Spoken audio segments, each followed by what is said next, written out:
මත්තාසුක පරිච්ඡාගා පස්සේ චේ විපුලං සුඛං. මහත් වූ සැපයක් වෙනුවෙන් මද වූද සුළු වූද සැපයන් අත්හරින්න කියලායි දේශනා කරන්නේ.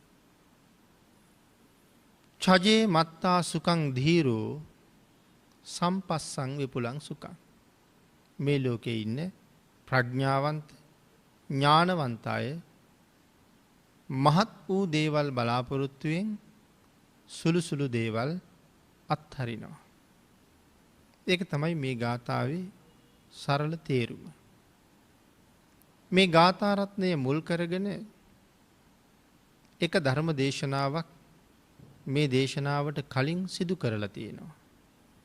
ඒ දේශනාවෙන් මෙහි නිධානය සහ මෙහෙම ගාථාවක් බුදුරජාණන් වහන්සේ දේශනා කරන්නට යෙදුනේ කොයි වාගේ කාරණාවක් නිසාද කියන එක මනාව පැහැදිලි කරන්නට යෙදුණා. එහෙමනම් ඒ කාරණාවත් මනාව ශ්‍රවණය කරාම මේ පින්නතුන්ට මේ දේශනාව හොඳට ගලප ගන්න පුළුවන්. අපි එහෙමනම් දෙවනි දේශනාව කලින් දේශනාව නතර කරපු තැන ඉඳලා පටන් ගමු.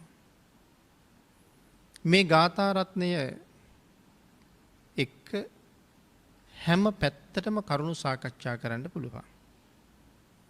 අහවල් පැත්තට මේ ගාථා රත්නය විවෘත නෑ කියලා කියන්න බැරි තරම් හැම පැත්තෙම කරුණු සාකච්ඡා කර හැකියි. නමුත් මේ දේශනාව තුළ අපි මේ සීලය කියන මාතෘකාව එක්ක විතරක් මේ කාරණාව ටිකක් සාකච්ඡා කරන්න බලමු. පින්නතුනි, ශ්‍රේෂ්ඨ වූ මනුස්ස ජීවිතයක් මොනවා නිසා ලැබුණද කියන කාරණාව හොඳට බණ අහන අය දැන් දන්නවා. මනුස්ස ජීවිතයක් ලැබෙන්නේ සංසාරේ හොඳට සිල් රැකපු අයට. ඒ ලැබිච්ච මනුස්ස ජීවිතය බොහෝ දේවල් අඩුපාඩු හිගමග නැතුව, අනුන්ට අතපාන්න නැතුව, අගුපිල්වල ජීවත් වෙන්නේ නැතුව බොහොම හොඳට පවත්වගෙන යන්නේ. එහෙම නැත්නම් ඒ මනාව සිල් රැකලා සුගතියක උපන්න ශ්‍රේෂ්ඨ පුද්ගලයාට ඒ ජීවිතේ පවත්වන්න ලැබෙන්න ඕනේ මොනවද කියන කාරණාව සම්පූර්ණ කරන්නේ දානය කියලා දේශනා කළා. සීලය උපදින තැන තීරණය කරනවා. දානය ඉපදුනාට පස්සේ ලැබෙන දේවල් තීරණය කරනවා. සසර හුඟක් සිල් රැකපු නිසා ඒ සීලයේ කුසල් මෝරලා ඉස්මතු වෙච්ච නිසා මේ ශ්‍රේෂ්ඨ මනුස්ස ජීවිතය ලැබුණා. එහෙමනම් අදත් අපි ආපහු කරන්න ඕනේ මනාව සිල්ම ආරක්ෂා කරගන්න එකයි. අපිට බුදුරජාණන් වහන්සේ දේශනා කරපු ප්‍රාථමිකම සීලය අපි ඒකට කියන්නේ පන්සිල් කියලා. පින්නතුනි, අබුද්ධෝත්පාද කාලවලත් සත්පුරුෂ ප්‍රඥාවන්තයෝ මහ පුණ්‍යවන්තයෝ පන්සිල් ආරක්ෂා කළා. මේ කාරණාවෙන් වැළකීලා හිටියා මේ කරුණු පහෙන්. හැබැයි මේ මහා ප්‍රඥාවන්ත අය. එහෙමනම් බුද්ධෝත්පාද කාලයක අපේ නිත්‍ය සීලයේ බවට පන්සිල් පත් වෙලා තියෙනවා. සංසාරේ බොහෝ දුක් වලින් බේරිලා බොහොම සතුටින් නිමාව දක්වා මේ ගමන යන්න මේ පන්සිල් අපිට හුඟක් උදව් කරනවා. යම් කෙනෙක් පන්සිල් උල්ලංඝනය කරනවා නම් තාම ඒ පුද්ගලයා බුදුරජාණන් වහන්සේට නම් කීකරු වෙච්ච කෙනෙක් නෙමෙයි. අනාදිමත් කාලයක් සංසාරේ අපි ඉපදිච්ච මැරිච්ච වාර ගණන මෙච්චරක් මෙපමණක් කියලා අපි කාටවත් කියන්න බෑ. අනමතග්ග සංයුත්තේ හැටියට මහසාගරයේ ජල කඳට වැඩිය එකම අම්මා කෙනෙක් වෙනුවෙන් මේ සංසාරේ නැවත නැවත නැවත නැවත අපි අඬලා තියෙනවා. ඒ එකම අම්මා වෙනුවෙන්. එහෙමනම් අපිට තව අම්මලා කොච්චර හම්බ වෙන්න ඇද්ද? ඒ අය වෙනුවෙන් කොච්චර අඬලා ඇද්ද?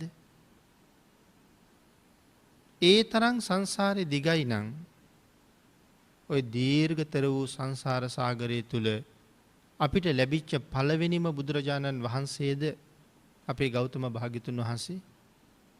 මීට කලිනුත් අපිට ඕන තරම් බුදුවරු මුණ ගැහුණා. ඒ බුදුවරු ලෝක සත්වයාට දේශනා කළේම භයානක සසර කතරින් එතරට යන මාවතමයි. එහෙනම් පෙර බුදුරජාණන් වහන්සේලා ළඟ ඉඳගෙන අපි ඕන තරම් බණ අහන්න ඇති. නමුත් ඇයි එච්චර බුදුවරු මුණ ගැහිලත් අපි තාම සංසාරයෙන් එතර ගියේ නැත්තේ? හේතුව තමයි බුදුරජාණන් වහන්සේට අකීකරු වීම. එහෙම කියලා කිව්වේ දැන් අපේ නිත්‍ය සීලය පන්සිල්. එහෙනම් එදත් බුදුවරු දේශනා කළේ මේ පන්සිල්ම තමයි. ඒ වුණාට අපි තාම මේක ජීවිතයට එකතු කළේ නැහැ. අංගුත්තර නිකායේ පංචක නිපාතේ සඳහන් වෙන එක සූත්‍රයක පැහැදිලි කරනවා මේ ලෝකේ දුර්ලභම පුද්ගලයෝ 5 දෙනෙක් ගැන. එතන පළවෙනි පුද්ගලයා තථාගත අරිහත් සම්මා සම්බුදුරජාණන් වහන්සේ දුර්ලභයි. දෙවැනියට තථාගත සම්මා සම්බුදුරජාණන් වහන්සේගේම ධර්මය ලෝකයට දේශනා කරන පුද්ගලයා දුර්ලභයි. තුන්වෙනි දුර්ලභ පුද්ගලයා තමයි දේශනා කරන ධර්මය මනාව ශ්‍රවණය කරන කෙනා දුර්ලභයි. හතරවෙනි දුර්ලභ කාරණාව තමයි බණ අහනවා, හොඳට දන්නවා, ඒ වුණාට ඒ ධර්මය ජීවිතයට ප්‍රායෝගික කරලා නැහැ. බණක් දන්නවා, හොඳට අහනවා, නමුත් ප්‍රායෝගික නැහැ. මගේ එදිනෙදා ක්‍රියාකාරකම් වලදී මේ සිල් ඕන තරම් මං අතින් උල්ලංඝනය වෙනවා. ඒකයි කිව්වේ ප්‍රායෝගික නැහැ කියලා. පස්වෙනි කාරණාව තමයි කළගුණ දන්න, කළගුණ සලකන අය මේ ලෝකේ හරි දුර්ලභයි. එතකොට මේ කාරණාවෙන් මම මේ සිහිපත් කරන්න හැදුවේ බණ අහන අයත් එදත් හිටියා අදත් ඉන්නවා. නමුත් ප්‍රශ්නේ වෙලා තියෙන්නේ අහන තරමට අපි ඒක ප්‍රායෝගිකව ජීවිතයට එකතු කරගෙන නැති එකයි. එතකොට අර හතරවෙනි දුර්ලභ පුද්ගලයා ගාවට අපි යනවා. බණ අහනවා, ජීවිතයට එකතු වෙලා නැහැ. අහන ධර්මය ක්‍රියාත්මක කරන බවක් පේන්නේ නැහැ. නමුත් යමෙක් එහෙම කරනවා නම් ඔහු මේ ලෝකේ පරම දුර්ලභ කෙනෙක්. එහෙනම් අපිට බැරිද ඒ දුර්ලභ කෙනා ගාවට යන්න? භාග්‍යතුන් වහන්සේගේ ධර්මය අහලා භාග්‍යතුන් වහන්සේ දේශනා කරපු විදිහට ජීවිතය හදා ගන්නවා. ඒ කියන්නේ හතරවෙනි දුර්ලභ පුද්ගලයා අතර මමත් ඉන්නවා කියන එකයි. නමුත් වර්තමාන සමාජ බලහමත් එහෙම අඩුයි. එහෙනම් අතීතයේ අපේ සංසාරෙත් අපි හුඟක් ඔය කීකරු බව අඩුවෙන් තමයි යොදාගෙන තියෙන්නේ. ඒකයි කෝටි ගණන් බුදුවරු මුණ ගැහිලත් අපිට තවම අඩුම තරමේ සෝවාන් තත්වයටවත් එන්න බැරි වුණේ. බුදුවරුන්ට අකීකරු වෙච්ච නිසා. එහෙමනම් මේ උතුම් පන්සිල් බුදුරජාණන් වහන්සේම තමයි මේ ලෝක සත්වයා සුවපත් කරවන්න දේශනා කරන්නේ. යමෙක් පන්සිල් මත ජීවිතේ පෝෂණය කරනවා නම් ඔහුට මෙලෝ වශයෙන්ුත් පරලෝ වශයෙන්ුත් ලැබෙන මහ පුදුම ආරක්ෂා සම්පත්තියක් තියෙනවා. ඒ වෙනුවෙන් මනාව සිල් ගුණ පුරන එකත් හරි වටිනවා. ගාථාවේ සරල තේරුම අපි සිහිපත් කළා. මත්තාසුක පරිච්ඡාගා පස්සේ චේ විපුලං සුඛං. චජේ මත්තා සුකං දීරෝ සම්පස්සං විපුලං සුකං. මහත් වූ ලාභයක් වෙනුවෙන් සුළු සැපය අත්හරින්න කියලා දේශනා කළේ. මේ ජීවිතයේ පොඩි පොඩි අවස්ථාවල් වල අපි පන්සිල් උල්ලංඝනය කරනවා. අපිට හිතෙනවා එහෙම කරාම බේරෙන්න පුළුවන් වෙයි කියලා. ගැලවෙන්න පුළුවන් වෙයි. මිදෙන්න පුළුවන් වෙයි. හානියෙන් උපද්‍රවයෙන් වළකින්න පුළුවන් වෙයි කියලා. ඒ වුණාට එහෙම වෙන්නේ නැහැ. බේරෙන්න පැත්තක් නම් ඇත්තෙම නැහැ. හානියත් එන්න අවම වෙනව නෙමෙයි එන්න උත්සන්න වෙන එක තමයි මේ කාරණාව තුලින් පේන්නේ. යමෙක් පන්සල් උල්ලංඝනය කරනකොට ඒ පුද්ගලයාට ඒකාන්තයෙන් නිරය හිමි වෙනවා. නිරය හිමි වෙන්නේ කර්මපත නිසා. පන්සල් පද 5 කියලා කියන්නේ ඒ පහම කර්මපත. මොනවටද කර්මපත කියලා කියන්නේ?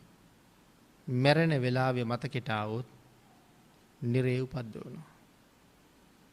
කාරණා කීපයක් සම්පූර්ණ කරලා තමයි අකුසලයේ පූර්ණේ කරලා තියෙන්නේ. කාරණා කීපයක් කියලා කියහම එක සිල්පදයේ සම්පූර්ණ වෙන්න කරුණු 3ක්, කරුණු 4ක්, කරුණු 5ක් සම්පූර්ණ වෙන්න ඕනේ. පාණාතිපාතා කියලා සඳහන් කළොත් ප්‍රාණඝාත කර්මය කර්මපතයක් බවට පත් වෙන්න කරුණු 5ක් සම්පූර්ණ වෙන්න ඕනේ. මරන්න සතෙක් ඉන්න ඕනේ. ඒ සතාට පණ තියෙන්න ඕනේ. මරන්න හිතක් පහළ වෙන්න ඕනේ. මරන්න උපක්‍රමයක් යොදන්න ඕනේ. ඒ උපක්‍රමයට අනුව මරන්න ඕනේ. මේ කාරණා 5 හරියටම වෙලා නම් ඒක කර්මපතේ රවුම් වීමක්. මැරෙන වෙලාවේ මතක් වුණොත් නිරේට තමයි අරන් යන්නේ. ඒකෙන් බේරෙන්න පුළුවන්කමක් නැතුව යනවා. අන්න ඒ නිසා අපේ බුදුරජාණන් වහන්සේ තිසරණ සහිත පන්සිල් ශ්‍රේෂ්ඨ ප්‍රඥාවන්තයන්ගේ අපාගමන නතර කරලා සුගතිගාමී කරනවා. ඥානවන්තයා ප්‍රඥාවන්තයා සිල් රකින්න හරි සතුටින් උත්සුක වෙනවා. සුළු සැප හැම වෙලාවෙම අත්හරිනවා. මහ ලාභයක්, මහ සැපයක් වෙන්නේ. මේ කාරණාව පැහැදිලි කරන්න සාමාන්‍ය උදාහරණ ඕන තරම් අපිට ගේන්න පුළුවන්. මම නමුත් මේක පැහැදිලි කරන්න නිතර භාවිතා කළ උදාහරණයක් තමයි මේ සමහර වෙලාවට අපේ දරුවෝ මේ අය සෙල්ලමට හරි ආසයි. ළමා කාලය කියලා කියන්නේ ජීවිතේ හරි තීරණාත්මක කාලයක්. තමන්ගේ ඉදිරි ජීවිතේ කොහොමද සැපවත් කරගන්නේ? කොහොමද සම්පූර්ණ කරගන්නේ? අනාගතයේ බොහෝ දේවල් ජයගන්නේ කොහොමද? ඒ හැම දෙයකම මූණ දෙන්න සූදානම් වෙන්නේ මේ ළමා කාලේ. ආන් ඒ ළමා කාලය තුල ඒ වෙනුවෙන් අපි බොහෝ දේවල් ඉගෙන ගන්නවා. හැබැයි ළමා කාලයේ තමයි ජීවිතයේ හුඟක් දේවල් සම්පූර්ණ කරගන්න අපි ඉගෙන ගන්නේ. ඒ වුණාට ඔය ළමා කාලේ ළමයි වැඩිපුරම කැමති සෙල්ලම් කරන්න. විනෝද වෙන්න. විනෝද ගමන් යන්න. රූපවාහිනී වාගේ බලන්න. මව්පියෝ දන්නවා ඒ දේවල් වලින් බේරගෙන මේ අයට උගන්වන්න අපි මොනතරම් වෑයමක යෙදෙන්න ඕනද කියලා. මොහොතක අපේ ඇහැ ගැටීමෙන් අයින් වෙච්ච ගමන් එයා පොත තියලා සෙල්ලමට දුවන්නයි කල්පනාව. එහෙම නැත්නම් රූපවාහිනිය ගාවට යාළුවෝ ගාවට යන්නයි කල්පනාව. නමුත් අපි ළඟ ඉන්න නිසා, නිතර බලන නිසා, සමහර වෙලාවට සැරවැර කරන නිසා එයා පාඩම් කරනවා. හැබැයි මෙයාට ඔය කොව්ව කරගෙනත් ඉගෙන ගන්න තියෙන්නේ අවුරුදු 20ක් 23ක් වගේ කාලයක්. අපි ජීවත් වෙන අද කාලේ හැටි බලහම සාමාන්‍යයෙන් අවුරුදු 70ක් 75ක් අපි ජීවත් වෙනවා. 70ක් වුණත් ඒකෙන් ඉගෙන ගන්න අවුරුදු 20ක් අයින් කරාම අපිට ජීවත් වෙන්න තව අවුරුදු 50ක් තියෙනවා. දැන් බලන්නකෝ අර අවුරුදු 20ක් කාලේ හරියට සෙල්ලම් කර කර වෙනත් දේවල් කර කර සැහැල්ලුවෙන් සැපෙන් කටයුතු කළා. තව ළමෙක් සෙල්ලමට ගියේ ඊටාම අඩුවෙන්. ළමයි එක්ක විනෝද වෙන්න ගියේ හරි අඩුවෙන්. රූපවාහිනිය වාගේ තැන්වල රස්තියා දුනේ හරි අඩුවෙන්. ඒ සියල්ලම අතහැරලා වැඩියෙන් පාඩම් කළා. ළමා කාලේ අනික් ළමයි විඳින සැප එයාට තිබුණද? එයාට නැහැ.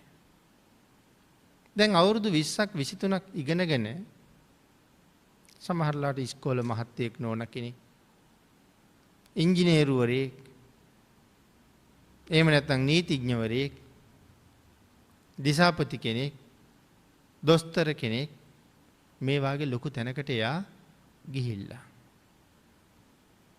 දැන් හොඳ වාහනයක් තියෙනවා. ගෙයක් දොරක් තියෙනවා. ඉඩමක් කඩමක් තියෙනවා. හොඳට ඇඳලා පැළඳලා ඉන්නවා. මව්පියාදීන්ට හොඳට සලකනවා. පින්කනුත් හොඳට කරගන්නවා. ජීවිතේ හැමදේම පූර්ණේ කරනවා. දැන් අර සෙල්ලම් කර කර හිටපු කෙනාට තවත් සෙල්ලම් කර හැකිද? දැන් එයා ජීවිතේට මුහුණ දෙන්න වෙලා. දැන් එයාටත් ධනෙ ඕනේ. තාමත් ඇඳුම පැළඳුමත් අම්මගෙන් තාත්තගෙන් ඉල්ලන්න බෑනේ. තාමත් මව්පියෝ උයලා දෙනකම් බලාගෙන ඉන්න බෑනේ. මොනවා හරි හම්බ කරන්න ඕනේ. ඒ වෙනුවෙන් දැන් කොච්චර දුක් විඳිනවද? දවස පුරාම වැඩ කරාම සුළු මුදලක් ලැබෙනවා. ඒකේ ජීවිතේ හැමදේම කරගන්න දේවල් නැහැ. නමුත් දැන් එයා දකිනවා අර ලොකු වාහනයක එන අර දොස්තර මහත්තයා. එයා ඒ දිහා බලාගෙනත් ඉන්නවා. දැන් අපි දෙන්නම හිටියේ එක පන්තියේ. මම සෙල්ලම් කර කර සතුටු වෙච්ච කාලේ මෙයා අපි සෙල්ලම් කරන දිහා බල බල නමුත් දුකසේ ඉගෙන ගත්තා. අවුරුදු 15ක 20ක සැපය එයා අත්හැරියා. නමුත් දැන් අවුරුදු 50ක 55ක එයා හොඳ සැපවත් ජීවිතයක් ගත කරනවා. අවුරුදු 15කට 20කට ඇලිච්ච මම දැන් අවුරුදු 50ක් 60ක් අනන්ත දුක් මැද්දේ ජීවත් වෙනවා. සුළු සැපය අත්හැරපු අය දීර්ඝ කාලීන සැපයක් ලබලා. සුළු සැපයට ඇලිච්ච අය දීර්ඝ කාලීනව දුක් වෙනවා. මව්පියෝ ගුරුවරු ළමයිට උගන්වන්න උගාක් මහන්සි වෙනවා. සමහර ළමයි එහෙම ඉගෙනගෙන තව විශේෂ අධ්‍යාපනයකට ගියා. විශ්වවිද්‍යාලෙ ගියත් අවුරුදු 4 පහු කරලා තව අවුරුද්දක් අරගෙන ඒ ඉගෙනගත්ත එක විෂයක් විශේෂ වශයෙන් ආයෙත් ඉගෙන ගන්නවා. එහෙම ඉගෙන ගත්ත අය සාමාන්‍ය අවුරුදු 4ක් ඉගෙන ගත්ත අයටත් වඩා තවත් හුඟක් උසස් තැනකට ගියා තව ටිකක් කැපකිරීම කරපු නිසා. එතකොට අරටත් වඩා ලාභයක් ලබනවා. දැන් මව්පියෝයි ගුරුවරුයි අපි එකතු වෙලා මේ අවුරුදු 50ක 60ක ජීවිතේ සුවපත් කරවන්නනේ මේ දේවල් ඔක්කොම කළේ. ඒ අතර කෙනෙක් දිනුවා, කෙනෙක් පෙරදුනා. හැබැයි බුදුරජාණන් වහන්සේ දැක්කේ අපි දකින මේ සාමාන්‍ය ජීවිතයේ දිහා විතරද? මේ ජීවිතය ගැන විතරද භාග්‍යතුන් වහන්සේ බැලුවේ? නෑ. භාග්‍යතුන් වහන්සේ අපිට දේශනා කළා සිල් රකින්න කියලා. පළවෙනි එක පාණාතිපාතා වේරමණී සික්ඛාපදං සමාදියාමි. ප්‍රාණඝාතයෙන් වළකින්න කියලා දේශනා කළා. ප්‍රාණඝාතයෙන් වැළකුණාම අපිට ලැබෙන ආනිසංස විශාල ප්‍රමාණයක් ධර්මයේ පැහැදිලි කරනවා. යමෙක් ප්‍රාණඝාතයෙන් යුක්ත නම් බොහෝසේ ඔහුගේ ජීවිතේ අනාරක්ෂිත වෙනවා. ඒ කාන්තයෙන් සතර අපායේ උපද්දවනවා. කර්මපත වෙච්චහම සතර අපායේ උපද්දවනවා. ඉතින් සතර අපා දුක මෙච්චරයි මෙපමණයි කියලා සීමාවක් කරලා සඳහන් කරලා ඉවර කරන්න බෑ. නමුත් නොයේක් ධර්ම දේශනාවල් වල අපා දුක පිළිබඳව කරුණු පැහැදිලි කරලා මේ අය අහලා තියෙනවා. ඒ නිසා ඒ පිළිබඳව ආයෙත් කරුණු ආවර්ජනය කරනවා කියන්නේ නැවත නැවත එකම කතා කරන එක. කෙසේ වෙතත් ප්‍රාණඝාතයේ එක විපාකයක් හැටියට සතර අපායේ උපදින්න වෙනවා. මනුස්ස ලෝකේ ඉපදුනත් හුඟක් වෙලාවට අසම්පූර්ණ අංග ප්‍රත්‍යංග ලැබෙනවා. දැන් හිතන්නකෝ අපි කැමතිද අතපය නැතුව උපදින්න? ඇස් කන් නැතුව උපදින්න? කතා කරන්න බැරුව උපදින්න? අපි එහෙම කැමති නෑ. නමුත් එහෙම වුණා නම් උනේ ඇයි? ඒ කාලේ විනෝද වෙවි සත්තු මැරුවා. ප්‍රතිඵලයක් හැටියට නිරයවල් වල දුක් විඳලා වෙනත් කුසල කර්මයකින් සුගතියට ආහම අසම්පූර්ණ අංග ප්‍රත්‍යංග ලැබෙනවා. ඒ විතරකුත් නෙමෙයි අල්පායුෂ්කව මැරිලා යනවා. හරියට ලෙඩ රෝග. උපතේ ඉඳලම ලෙඩ.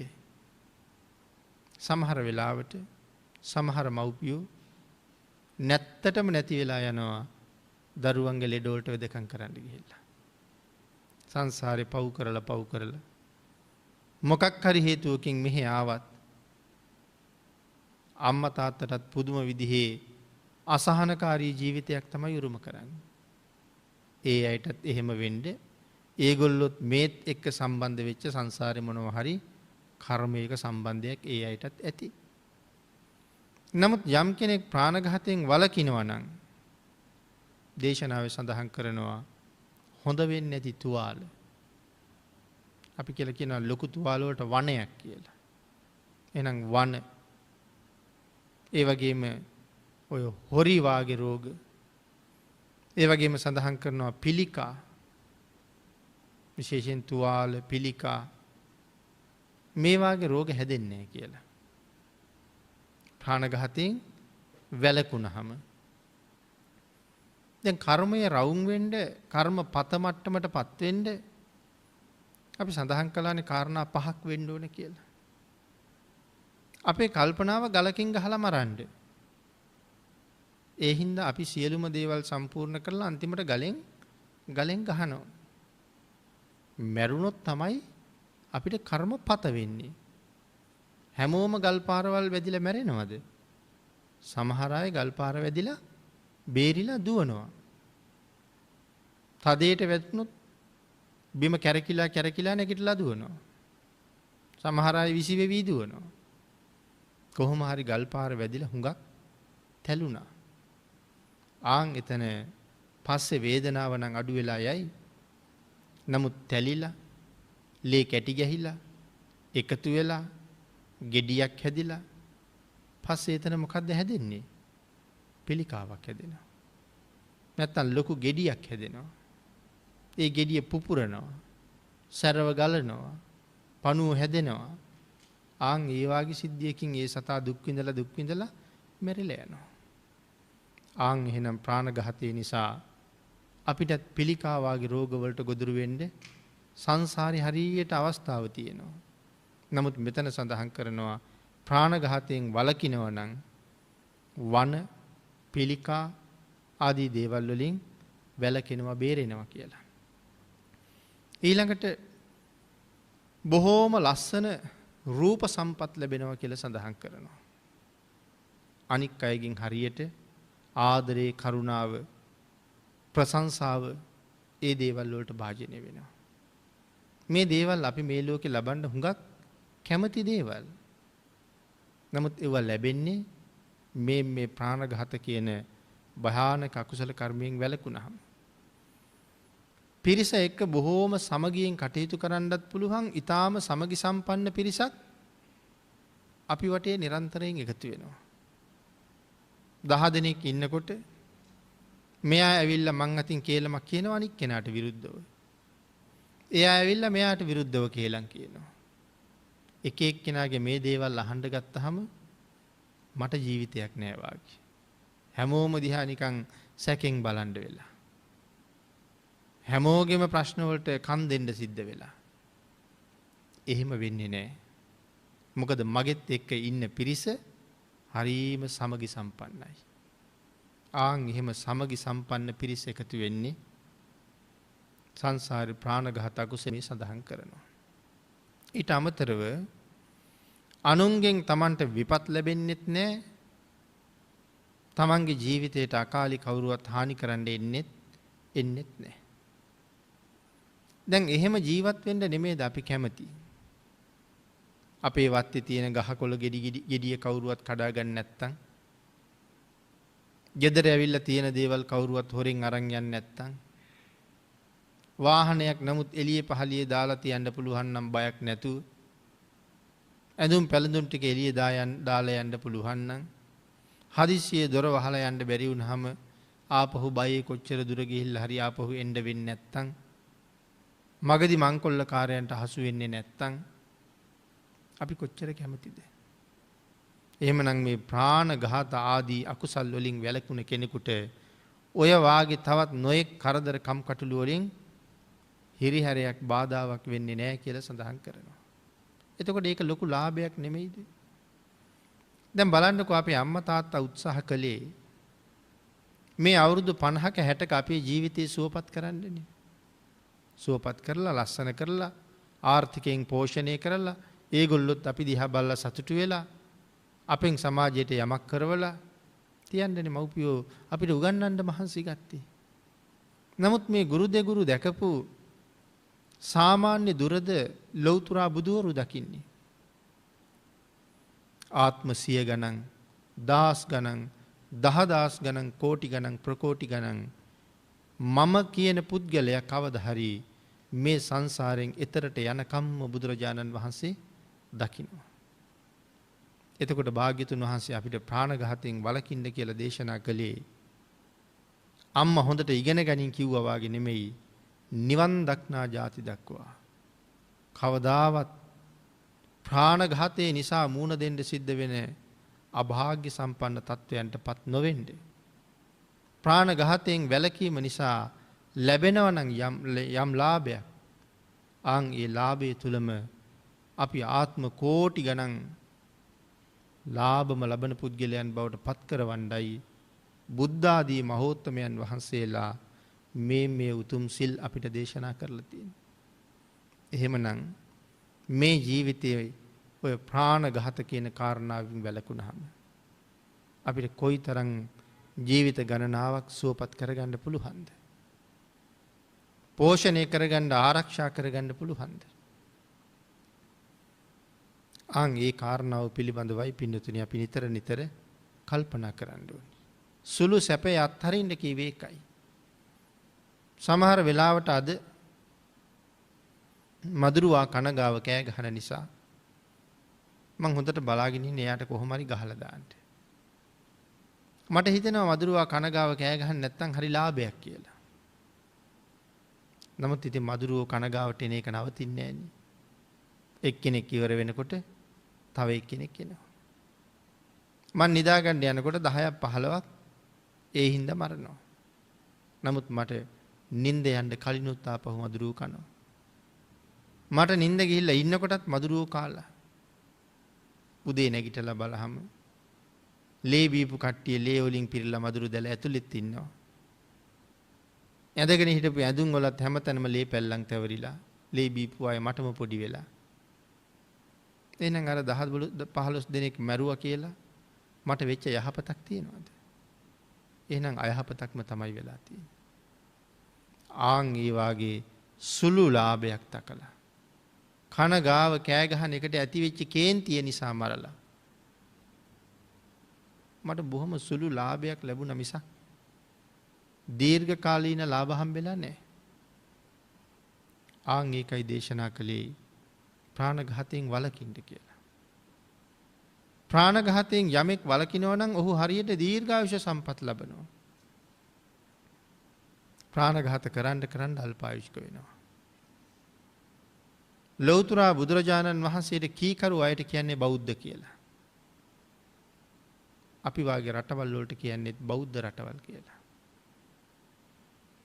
එහෙනම් දැන් අපි ටිකක් ප්‍රඥා ගෝචරව කල්පනා කරලා බැලුවොත් එහෙම බෞද්ධ රටවල් වල කොහෙද බෞද්ධ ප්‍රතිපත්ති තියෙන්නේ කියලා. එතකොට අපිට තේරෙනවා මේ නොයෙක් උවදුරු ජය ගන්න උත්සාහ කරලා තියෙන්නේ සත්තු මරලා. මැලේරියාව කිව්වේ එක කරදරයක්. ඩෙන්ගු කියන්නේ තව කරදරයක්. චිකන් ගුන්යා කියන්නේ තව එකක්. කුරුළු උණ මී උණ නොයෙක් දේවල්. දැන් මේ උවදුර ජය ගන්න පුළුවන් වෙයිද මේ සත්තු මරලා? බුදුරජාණන් වහන්සේ දේශනා කළේ ප්‍රාණඝාතය කරලා කවදාවත් ඒ උවදුරු ජය ගන්න බෑ කියලා. මේ ජීවිතේ සමහරලාට මදුරුව කාලා අපි මැරෙන්න පුළුවන්. හැබැයි කාලා ගියත් මරන්න නැතුව හිටියොත් මේ ජීවිතේට සුළු පාඩුවක් තියෙනවා. හැබැයි එතන ඉඳලා නිවන් දකින්න ಜಾති දක්වා සමහර විට ඩෙන්ගු නිසා මැරෙන්නේ නැති වෙයි. මැලේරියාව නිසා මැරෙන්නේ. මීයෝ නිසා අපේ ජීවිතවලට හානි වෙන්නේ. එහෙනම් එක ජීවිතයක් සමහරට පූජා කරලා ජීවිත කෝටි ගාණක් ආරක්ෂා කරන්න පුළුවන් නම් ඒ සුළු සැපය අත්හරින එක වටින්නේ නැද්ද? ඒකයි භාග්‍යතුන් වහන්සේගේ දේශනාව. සුළු සැපය අත්හරින්න දීර්ඝ කාලීන සැපයක් වෙන්නේ. අපේ බුදුරජාණන් වහන්සේ මේකට හොඳම උදාහරණය. බෝමැඩ වැඩ ඉන්න වෙලාවේ අකාලි ජීවිතේ නැති වෙන්න විපාක දෙන්න කර්මයක් නැහැ. මාරයා කොච්චර කරදර කරනවද ඇවිල්ලා? බිම්බර 10ක් මාරියෝ අරගෙන එන්නේ. අපි කියන්නේ දස බිම්බර මාරසනක කියලානේ. එයි මේ දස බිම්බර කියලා කියන්නේ? මේ බිම කොච්චර බරද? ආන් ඒ වාගේ බර 10ක් දස බිම්බර. එහෙමනම් කොයි තරම් මාර පිරිසක් එන්නේ ඇද්ද? සඳහන් කරනවා ඒ හැම මාරයාගේ අතේම මාර පිරිස ළඟ ආයුධ තියෙනවා. හැබැයි දෙන්නෙක් ගාව එක ආයුධයක් නෑ කියලා කියනවා. මම ගාව තියෙන එකට වඩා වෙනස් එකක් අනික ගාව තියෙන්නේ. මම ගාව තියෙන්නේ පොරව නම් මේ බිම්බර 10න් පොරව තියෙන්නේ මගේ අතේ විතරයි. කඩුව තියෙන්නේ අනිකගේ අතේ විතරයි. අනික් අය ගාව කඩු නෑ, වෙනත් ආයුධයක් තියෙන්නේ. ආන් එහෙම ආයුධ ගෙනාව කියලා කියන්නේ. එක ආයුධයේ දෙපොලක නෑ. අති භයානක ආයුධ. නමුත් බෝසතාණන් වහන්සේට එල්ල කරනකොට බිම්බර 10ක මාරයෝ මේ ආයුධ දාලා ගහනවා. වැස්සක වැහි බින්දුවාගේ නේද එතකොට ආයුධ එන්නේ. එතකොට මේ ආයුධ ඇවිල්ලා බෝසතාණන් වහන්සේට මොනවා කරන්න බැරිද මේ ආයුධ වලට? නමුත් මේ ආයුධ වලට ඇවිල්ලා බෝසතාණන් වහන්සේට කරන්න දෙයක් නැහැ. මේ ආයුධයකින් paludu කරලා බෝසත් ජීවිතේ විනාශ කරන්න හේතුවක් නැහැ. ආන් ඒක හින්දා මාරයාගේ අතින් ගිලිහුණ කඩුව බෝසතාණන් වහන්සේ ළඟට එනකොට මලක් වෙනවා.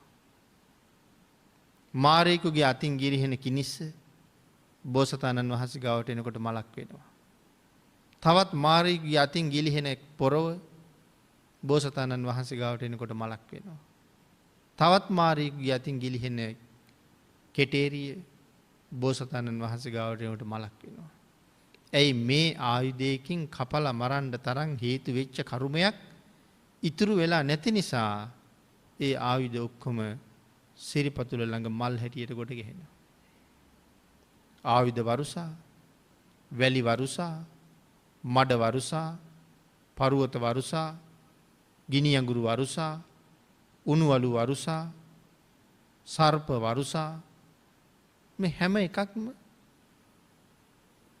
පලාත හොලවගෙන මහ හඬ නගාගෙන ඇවිල්ලා බුදුරජාණන් වහන්සේ ළඟට වැක්කිරෙන්නේ වැලි නෙමේ මල්. ගිනි අඟුරු නෙමෙයි මල්. අලු නෙමෙයි මල්. පර්වත නෙමෙයි මල්. ඇයි මේ වගේ විපාක දෙන්න තරම් කරුමයක් නැහැ. එහෙනම් සංසාරේ ප්‍රාණඝාත අකුසලෙන් වැළකීච්ච අපිට කොහෙන්ද අකල් මරණය? මිනිස්සු ගාව සත්තු මරන්න මිනිස්සු මරන්න හදාගත්ත භයානක ආයුධ ඕන තරම් තියෙන්න පුළුවන්. නමුත් මට බය නැහැ. ඇයි අපි සංසාරේ ප්‍රාණඝාත කරලා නැහැ කියලා පූර්ණ විශ්වාසයි මේ ජීවිතේ කරන්නෙත් නැහැ. ආන් ඒ හින්දා ලොකු සැපයක් නෙමෙයිද? ආන් ඒ මහ සැපේ වෙනුවෙන් සුළු සැපේ අත්හරින්නයි දේශනා කළේ. පින්නතුනේ ධර්ම දේශනාවට තියෙන කාලයත් නිමා වෙලා නිසා අපි ධර්ම දේශනාව නිමා කරමු. නමුත් මේ ගාථා රත්නය ආශ්‍රය කරගෙන කරන දේශනාව තව ටිකක් දේශනා කීපයක් හැටියට අපි ඉස්සරහට සිද්ධ කරමු. එහෙමනම් අද මේ උතුම් වූ ධර්ම දේශනාවේ දායකත්වයේ දරනු ලැබුවේ රාගම වල්පොළ පදිංචි ඩෙනිටා අමරසිංහ මහත්මිය, චමින්ද ඉමල් අමරසිංහ මහත්මයා, දේවිකා ජයවර්ධන මහත්මිය ඇතුළු පවුලේ සදැහැති පිරිස විසින් උතුම් අරමුණ සද්ධර්ම ශ්‍රවණයට මඟ පෑදූ බෝධිසත්ව ගුණෝපේත කුසල ධම්ම නායක මාහිමිපාණන් වහන්සේට, පැට්‍රීසියා ජයවර්ධන ආච්චි අම්මා, බිල්මන්ට් ජයවර්ධන සීයා, ඩොනල්ඩ් අමරසිංහ පියාණන්, අකිල දිනේෂ් පුතණුවන් ඇතුළු මිය පරලෝකීය සියලු ඥාතීන්ට හිතමිතුරන්ට පින් පැමිණවීමත්, උතුම් ධර්ම මාර්ගයේ පිහිටුවන දේශකයාණන් වහන්සේ ඇතුළු සියලුම ස්වාමින් වහන්සේලාට නිදුක් නිරෝගී චිරජීවනයේ ප්‍රාර්ථනා කිරීමත්, සුජීවත්ව සිටින දෙමව්පියන්ට සහෝදර සහෝදරියන් ඇතුළු සියලු දෙනාට නිදුක් නිරෝගී භාවයේ ප්‍රාර්ථනා කිරීමත්, මිනෙත් වත්සිලු අමරනායක පුතාට තුන්වන ජන්මදිනයට ආශිර්වාද කිරීමත්, අවසානයේ මෙම ධර්ම දානමය කුසලය උතුම් වූ චතුරාර්ය සත්‍ය ධර්මය අවබෝධ කර ගැනීම පිණිසත් හේතු වාසනා වේවා කියලා ප්‍රාර්ථනා කරනවා. සත්පුරුෂ දායක පිරිස විසින් පින් අනුමෝදන් කළ සියලු දෙනාටම පින් අනුමෝදන් වේවා. ආශිර්වාද කළ සියලු දෙනාටම රත්නත්‍රයේ ආශිර්වාදයෙන් නිදුක් බව නිරෝගී බව චිරජීවනයේ උදාපත් වේවා.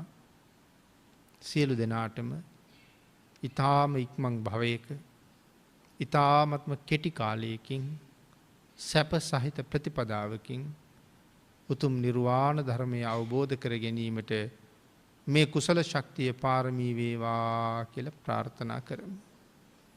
ආකාසට්ඨා ච බුම්මට්ඨා දේවා නාග මහිද්దికා පුඤ්ඤන්තං අනුමෝදිත්වා චිරං රක්칸තු ලෝක සාසනං දේවෝ වස්සතු කාලේන සස්්‍ය සම්පatti හෝතු ච පීතෝ භවතු ලෝකෝ ච රාජා භවතු ධම්මිකෝ